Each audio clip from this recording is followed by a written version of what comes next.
Good morning. Good morning. Good morning. I see you on Instagram. I see you on YouTube. And for those of us on Telegram, we're trying to get the Telegram guys hooked up to today's conversation. We're continuing our business conversations, really teaching entrepreneurs how to stay top of mind of their customers. The basis of these conversations is the fact that we live in a times where it feels as though, oh, thank you. We live in a time where it feels as though a lot of people are reprioritizing or they are shifting their priorities because of economic states or political state. And as an entrepreneur, what do you do to still be positioned as the go-to person that your customers want to do business with? That is what today's conversation is about. Every week, twice a week, we actually have these conversations to empower you on exactly what you need to do to stay top of mind of your customers, right? If you are excited to be here once again, this is the time to invite your friends, invite anyone who you know is an entrepreneur and needs to benefit from this. Invite them to be a part of today's conversation, right? And it's our course, it's our culture. We normally will start with an opening prayer. Father, in the name of Jesus, thank you for today. We are grateful for the lights that we're about to access. We are grateful for the truths that we're about to access. We are grateful for the wisdom that we're about to come into. We pray, Jesus, that indeed as we learn, let our lives and our businesses reflect the light we have come to understand. And let growth and prosperity be the evidence of that which we have come into. Give us the grace to dedicatedly action everything we have come to learn and know. In Jesus' mighty name, we have prayed. Amen. Okay, for those of us on Telegram, we're having issues loading the Telegram network. Let me try again before we go into today's Bible study. Pardon me. Before we go into today's live stream, I wonder what's going on with the network. Connect to network.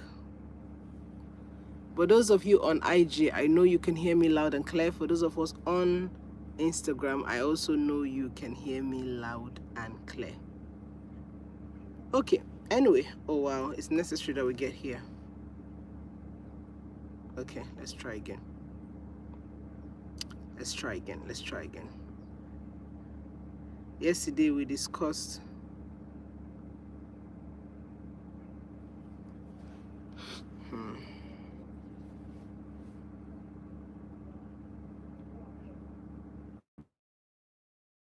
okay, I'm not sure what's going on.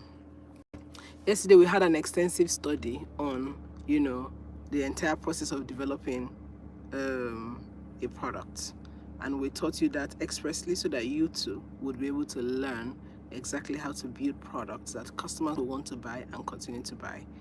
Please, apologies for the delay we're experiencing. For those of us on Telegram, there seems to be something wrong with the network. Let's confirm. If you're on Instagram, please confirm you can hear me, please. If you're on Instagram, please confirm you can hear me.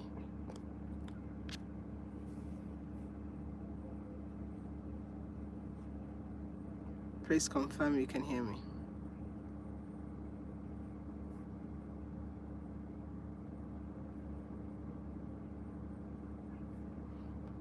I would like to confirm on Instagram that they can hear me. So sorry.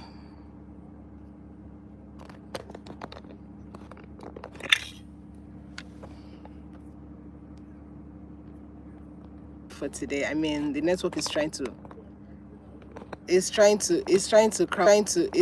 cramp our style, but no, we're not allowing it this morning. Okay, so I think we should be back. Let me try it one more time on Telegram to see if we have good reception. Yes, we have reception. Thank you. Okay.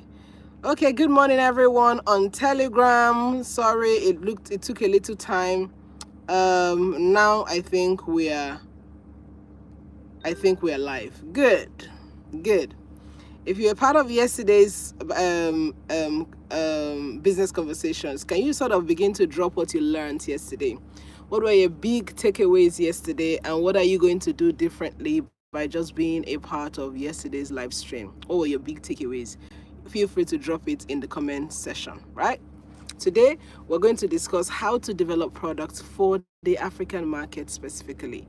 Every time you're designing a product for a particular people, there's a system and a strategy to do so if you truly want it to be adopted and accepted by the people. And so today, I want to teach you how to create products for the African market, whether it is a physical product, a digital product. Predominantly, all the strategies apply the same way for this market, right? The first thing when you're producing a product for the African market is you must understand their unique needs and challenges that this particular markets face. What do I mean? Africa has, an emerging youth population. Our youth population is still the most boisterous anywhere in the world or any continent in the world.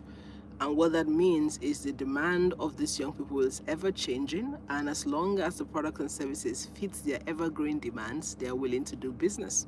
That's why it looks as though Africa has the largest market in the world, not because our population size is possibly it's probably the largest, but because we have a unique dynamic of population, which is the largest youth population in the world. So this means that if you are going to design products for the African market, you as an entrepreneur, you must understand the unique needs and the challenges of this peculiar market. You must understand the cultures, the language, the economic conditions. Now, when I say culture, language, economic conditions, there's another twist to this. One of the things I see a lot of foreign brands do, when they're trying to develop products for the African market, is they attempt to build a product around culture. And when I say culture, I'm not just talking about the way of life of people. Culture, I'm talking about, the influences that the media, poses to the people. So you find that most of these big companies who are trying to create, well, it's not the size, no, it's the uniqueness of the market. Size is great, but if you bring something because there are plenty and you don't understand the uniqueness of the market, it will be a popular nonsense, if I'll use that word. It will be a popular nonsense. You must consider the uniqueness of the people so that you can create products that they can now pay attention to. So what most of these foreign brands do, beyond paying attention to the culture and the uniqueness of the people, is that they build products around cultures that they think can influence the people, especially when they are trying to target the young demography. You know what they do? When they're trying to target the young demography, what they do is they build a trend or a culture around a particular phenomenon or an agenda, and they make sure that that phenomenon or agenda go viral, and then they launch a product on the back of it. Do you see what I'm saying? Do you see? Or they use it as social experiments to be able to mine people's response, and then they go ahead and create products on it. So most of these big brands are always doing social experiments with the African markets because they want to create winning products or breakthrough products. Now, they are also very strategic because they know that despite the fact that they can create unique products, they know that the demand of this unique market is ever changing. So they are positioned to not just create those unique products, they're also positioned to innovate at every point in time so that the market they thought was once ripe will not go out of use or will not go out of date. So I'm sharing or teaching you this because in order to design a product for the African market, once you understand their uniqueness in partnership with their culture, you can create products and services that would appeal to their heart. And once it appeals to their heart, you can be rest assured that you have their money. Not once, not twice, again and again. The other part, like I mentioned earlier, is that they build products around cultures that they believe can influence the people. So this is like the foundation. Right? The other thing to consider when you're designing products for African markets is you have to consider functionality, and affordability. Because technically, you would see that most of the population in Africa, we have more people in the middle market. Pardon me, I need to do something. We have more people in the middle market.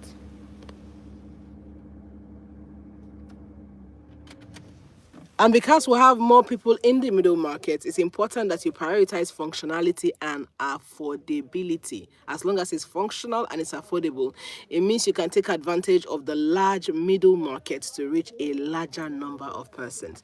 And this is applicable to both young entrepreneurs or even established entrepreneurs. Young entrepreneurs, because if you're trying to get an investor to invest in your business, why should they pay attention? One of the major reasons is if you can drive your pitch deck or you can drive your projections on the strength of the middle market and design a perfect strategy to penetrate that middle market. This is product design. So what that means is if you find an investor who is willing and understands the intricacies of the African market, right? Yes, I'm going to answer that question. If you understand the intricacies of the African market, you can find an investor who is willing to pour into that business on the strength of the size of that middle market. Somebody's asking, can we create our own culture? I mean, can we create our own culture and then create a unique product out of it? Absolutely. The unfortunate part with that, my dear, is that Africans, very strangely, oh my God, have higher acceptability of what they think is foreign, unfortunately. Unfortunately. And it's a sad, this thing, that's why I said to you that what most of this blue chip company does, pardon me,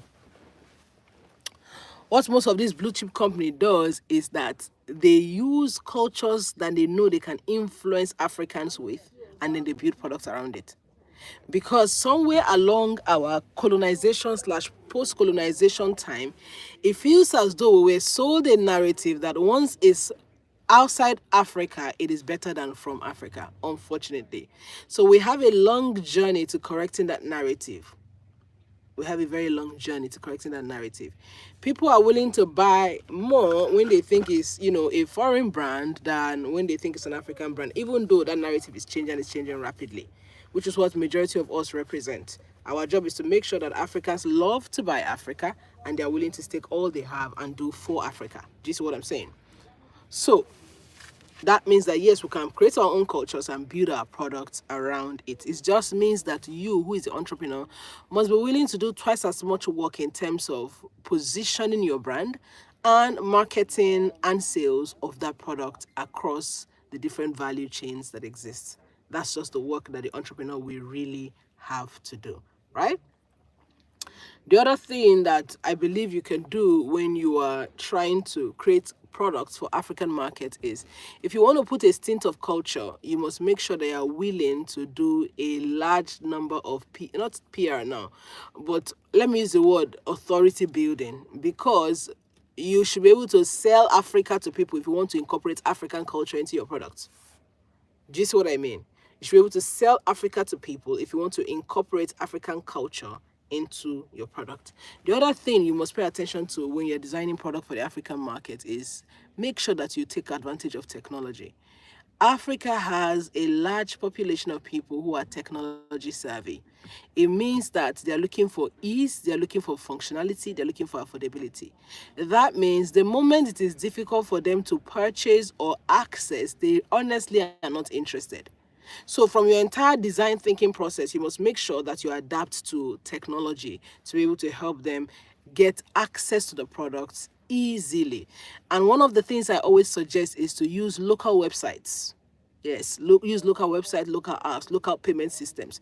What that means is if you are building a product from within Africa or you're designing a product within Africa, use a local website that you know is functional for Africans, because these local websites and apps have a way to support, African currencies more than others. Not that they don't adopt others. For example, if I'm in Nigeria, right? Before I start thinking of using like a Stripe, I would rather go to a Seller or a Paystack or a Flutterwave, because they have designed this in a way that is adaptable for me, who is a Nigerian living in Nigeria. So if you're going to build or design product for the African market, make sure that the tech that you're adapting on is local before international. As much as it looks like, oh, well, position yourself in a way that people can pay you dollars from anywhere in the world, except you don't want to serve Africans. If it's Africans you want to serve, and you're using website that dollar is more preferable as a medium of payments, Africans are not going to pay attention to you. They don't want to shop in dollars. They want to shop in their local currency. So in designing products for Africans, make sure that you adapt technology that is local to them, right? The next is make sure that you are also sustainable in your design process, because see, now more than ever in Africa, there are many more regions that are suffering from the effects of climate change, right? So more businesses, if they truly want to get the attention of Africans, must begin to think about how they can be sustainable and how they can impact the immediate environment by these products and services that they are creating, right? Make sure that in your entire design process, there's a way you can use what necessarily exists that may be waste to be able to create products and services for yourself, if there's a way to make that even more affordable. Do you see? The next thing to do if you're going to design a product for the African market is make sure that you achieve market fit. What this means is when you finish creating a product and service, test it with Africans and be willing to do a large range of testing with Africans. And if I was to use this very local example or native example, if you want to start a business that you want Africans to truly participate in, find a broad range of Africans from within the different countries in Africa and have them sample your product. So that if a person in South Africa, in Kenya, in Ghana, in Nigeria, in Ethiopia, in what's this other country, Somalia, if they can test your product and feel like, okay, this is something we can use, right? What that does for you is that it gives you access to be able to penetrate the entire continent. Even though with product design, you don't penetrate all of it at once, except you have big financial muscle. If you don't, you can start with one market at a time, conquering one market after the other. But before the conquering stage, it means that you must have tested the product that is a fit for the different markets in Africa, and then you can now begin to think of how to enter each of these markets with the diverse strategies that is unique to each of the markets. So I find that a lot of times functionality, affordability, that is it, then making sure that there is a product market fit. But beyond that, also making sure that you have designed the exact markets that you want to launch that product into. Because it's one thing to have a product that is great, it's another thing to have designed the market that will buy that product. If you haven't designed the market that will buy that product, you finish designing a product, you'll be looking for those who will buy it. Because I find that most entrepreneurs do this. They find a lofty business idea they think they can do. They put a lot of energy into designing the product or creating it. And after they are done creating it, they are now looking for who will buy. That's a wrong thing to do. The entire process of designing products for the African market must include and involve, but not limited to, making sure that your market, you have designed the exact market you want to target, so that once your product is out, then you're launching into that market. In fact, if you don't have a market designed, how do you do beta testing? Or how do you do market fit? Do you see? Because it means that you must have had the market that you want to sell this product and service to, so that once you have created, then you can take it to them for sampling, then they can give you feedback. As an African entrepreneur, never skip that part of product market fit. Never skip it. Never skip it. Never skip that market. Never skip that stage. Because if you skip that stage, you will assume that your product is perfect. Meanwhile, those who are going to buy it may have one or two things that are wrong. So it is not a bad market strategy to find people who can test the product, whether it's a consumable or non-consumable. Give them the product to try it and say, see, this is what I'm about to start doing. What's your feedback? What's your take? What's your recommendation? What's your criticism? So that I can go back to the drawing table, right? Never be a part of those bandwagon people who just want to launch the product and they make money. This is how blue chip companies that you and I look up to, this is how they think. They think in terms of this way, that they must test the product and be sure that the customers will buy the product before they go out and produce a mass. You see these simple yet 4 steps that I've taught you today. If you take note of it and begin to use it to design products, you will be shocked what will happen. For example, you're about to write a book, right? While you're writing it chapter by chapter, this is for digital products, right? Make sure that your stories are African stories. You want to sell to an African market. Don't be writing a book and then you're using American stories, American companies, American examples. What will happen is the person who you're trying to sell to will feel like this thing is not for me. They won't feel connected, even though they may learn from it as knowledge acquisition, but you may not establish deep impact as much as if you use African stories, because it's African market you're trying to sell to. So African examples, right? Beyond that, you are writing it by the first chapter. Give the draft to a few of your friends that you can trust. Let them read it and show you what the style or the tonality of voice sounds like, whether it is inspiring, whether it is motivating, whether it is directional. You have to do that. It's called product creation. If you miss any of these steps, at the end of it, what will happen is you will have a book you have written, you're looking for who to buy. A lot of times we feel like, well, in this Africa, let me just keep what I'm doing a secret to before somebody will steal my idea, right? No, it's beyond that. Those who are designing products that are doing R&Ds in big laboratories for these big blue chip companies, why are they not thinking that somebody will steal the idea? Why are they spending so much money in market testing? Because anybody who is going to grow and is abundant in their thinking cannot be worried about who will steal the idea. You must focus on, I want this brand or this business or this product to feed an entire value chain of people. And based on that, I must be willing to test it with the people who potentially buy it. Do you know, if you have 7 people who are trying out your product while you are creating it, if they like what you are doing and they're part of your entire feedback mechanism, the moment you launch that product, they'll be the ones to canvas for you and say, Kayo, I was part of when she was creating that thing. Oh, it's so good. You should try it. Yes. Yes. When pharmaceutical companies want to launch a drug, they don't do sponsored ad, but you know that's what they do. They gather people to test it. Sample test. They're trying out the product, trying out the product on these specimens, even though sometimes they do some inhumane things, right? But as they're trying it out, what they're trying to achieve is they want to see the acceptability quotient of this product or service. And the moment they're able to see the acceptability quotient of this product or service, it helps them actually begin to make it acceptable in the market. So they go to hospitals and say, so we're trying to create this drug, give us people who will test it. The same hospitals who were part of the entire testing process, the moment the medicine is out, they're the ones that will begin to prescribe it to their patients. Do you see how this works? So every industry uses the same strategy. I just made it, unique to the African market today so that you who is listening to me is able to take the exact same thing and go and implement. You see, what I've just done today showed you an example of what is possible for you. But you see, we have such a deeper learning experience for this product and product creation. I have just done a tiny weeny bit of introduction into this particular conversation. But we have a 2-hour program that can help you as an entrepreneur be able to actually know the length and breadth of how to design products. We got somebody from one of the big companies in the world, that is in R&D, to come and show us the stage by stage how to create products that the whole world will accept, products that will stand the test of time. And it's about a 2-hour class filled with diagrams, illustrations, things that you can see and action as a business owner. If you want to take that particular course, it's very affordable. Just go straight to the link in our bio on Instagram. If you're on YouTube, it will be dropped in the link in the comment section. If you're on Telegram, it's also going to be dropped there so that you too can be able to maximize this wisdom and begin to design your product right. If you get this product design process right, you will notice that you have a winning product. At the moment you launch, people are lining up and waiting to buy it. It's not rocket science. Go and start now. Right? Thank you so much for joining today's live stream. I am happy and delighted that most of you joined, but what I'm most interested in is for you to go and action what you have learned today.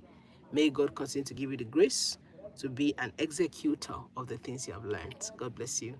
Thank you for joining. See you by the grace of God next week by this same time, 10 a.m. on our YouTube, Instagram, and Telegram channels. Do you have questions? I would like to take questions. Do you have questions? Anyone with a question? I'm willing to take your questions.